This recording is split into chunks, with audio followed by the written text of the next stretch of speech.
안녕하세요. 작부동산 정남진입니다.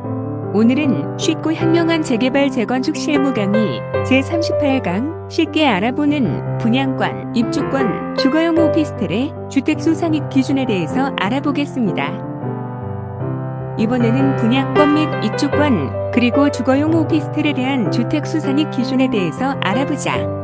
먼저 주택수 산입 기준이 대출 및 청약할 때와 취득세 중과세할 때, 그리고 재산세, 종합부동산세, 양도세 및 양도세 중과세, 그리고 1세대 1주택 양도세 비과세할 때 모두가 다 다르다는 것을 먼저 이해하자. 분양권의 경우 1. 대출 및 청약할 때에는 주택수에 산입된다. 2. 취득세 중과세 할 때에는 2020년 8월 12일 이후 취득한 분양권부터 주택수에 산입된다. 따라서 취득세율 및 중과세 기준도 아파트 준공 시점이 아닌 분양권 취득 시점을 기준으로 한다. 단, 오피스텔 분양권은 주택수에 산입되지 않는다. 만약 2020년 8월 11일 이전에 취득한 분양권은 아파트 준공 시점에 보유한 주택수에 따른다. 뿐만 아니라 분양권 및 입주권 자체가 취득세 중과 대상이 되는 것은 아니며 실제 준공 후 아파트를 취득하는 시점에 취득세가 부과된다. 단, 관리처분 후 입주권을 승계 취득하는 승계조합원의 경우에는 입주권 취득 시 해당 토지 지분에 대해서 주택의 취득세가 부과된다. 이것은 경과 규정을 두고 있는데 대책 발표일은 20년 7월 10일 이전에 매매계약을 체결한, 다시 말해서 계약금을 지불하고 계약서를 작성한 주택을 시행일인 20년 8월 12일 이후에 취득한 경우는 취득세 중과가 안 된다. 그뿐만 아니라 대책 발표일인 20년 7월 10일 이후에 계약하였더라도 시행일인 20년 8월 12일 이전에 취득한 경우에도 취득세 중과는 안 된다. 3. 재산세, 종합부동산세의 경우에는 분양권이 주택수에 산입되지 않는다. 4. 양도세의 경우에는 2021년 1월 1일 이후 취득한 분양권부터 주택수에 산입된다. 일시적 2주택, 즉 1주택 플러스 1분양권의 경우는 제외한다. 아울러 분양권의 취득 시점은 당첨일을 기준으로 한다.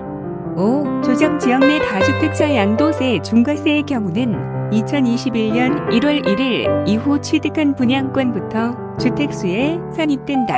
일시적 2주택의 경우 제외되고, 이 또한 취득세 중과세와 마찬가지로 분양권 및 입주권 자체가 양도세 중과세 대상이 되는 것은 아니다. 6. 1세대 1주택 양도세 비과세의 경우는 2021년 1월 1일 이후 취득한 분양권부터 주택수에 산입되고, 분양권 자체의 양도시 21년 6월 1일 이후부터는 모든 분양권이 지역 불문하고 1년 미만 보유, 양도시 70%, 1년 이상 보유, 양도시 60%, 단기 고세율이 적용된다. 해당 내용은 세율 완화 개정이 준비 중이므로 이후에는 좀 더 낮은 세율이 적용될 듯하다. 1. 입주권의 경우 대출 및 청약할 때에는 주택수에 산입된다. 취득세 중과세 할 때에는 입주권 자체로 원래부터 주택수에 포함된다. 다만 주택을 철거한 후에 취득하는 입주권은 다주택 여부와 관계없이 주택의 취득세율을 적용한다. 이 또한 분양권과 마찬가지로 대책 발표일인 20년 7월 10일 이전에 매매계약을 체결한 계약금을 지불하고 계약서를 작성한 경우를 뜻한다. 주택을 시행일인 20년 8월 12일 이후에 취득한 경우는 취득세 중과가 안 된다. 뿐만 아니라 대책 발표일인 20년 7월 10일 이후에 계약하였더라도 시행일인 20년 8월 12일 이전에 취득한 경우에도 취득세 중과는 안 된다. 재산세, 종합부동산세의 경우에는 입주권이 주택수에 산입된다. 주택의 경우 종부세는 관리처분 계획인가의 기준이 아닌 주택의 멸실 기준으로 주택이 멸실된 후에는 종부세가 부과되지 않는다. 토지의 경우 종부세는 종합합산 또는 별도 합산 대상의 경우에 부과되며, 멸실된 주택의 부속 토지는 분리과세 대상으로서 종부세 과세 대상이 아니다. 주택 부속 토지에 대한 보다 상세한 내용은 뒤에서 다시 한 번 더 자세히 살펴보기로 하고 넘어가자. 양도세의 경우는 입주권은 원래부터 주택수에 산입된다. 조정지역 내 다주택자 양도세 중과세의 경우는 원래부터 주택수에 산입된다.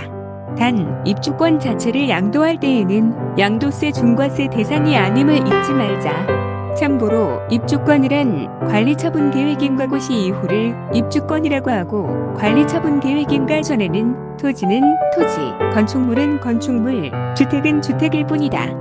1세대 1주택 양도세, 비과세의 경우는 원래부터 주택수에 산입된다. 주거용 오피스텔의 경우 대출 및 청약할 때에는 주택수에 산입되지 않는다. 취득세 중과세할 때에는 2020년 8월 12일 이후 취득한 주거용 오피스텔 분양권부터 주택수에 산입된다. 단, 오피스텔 분양권 자체 취득 시에는 취득세를 중과하지 않는다. 재산세, 종합부동산세의 경우에는 주택수에 산입된다. 양도세의 경우는 주택수에 산입된다. 참고로 주거용이 아닌 사실상 업무용이라 할지라도 주택임대사업자 신고를 하면 주택수로 산입된다. 조정지역 내 다주택자 양도세 중과세의 경우는 주택수에 산입된다. 1세대 1주택 양도세 비과세의 경우는 주택수에 산입된다.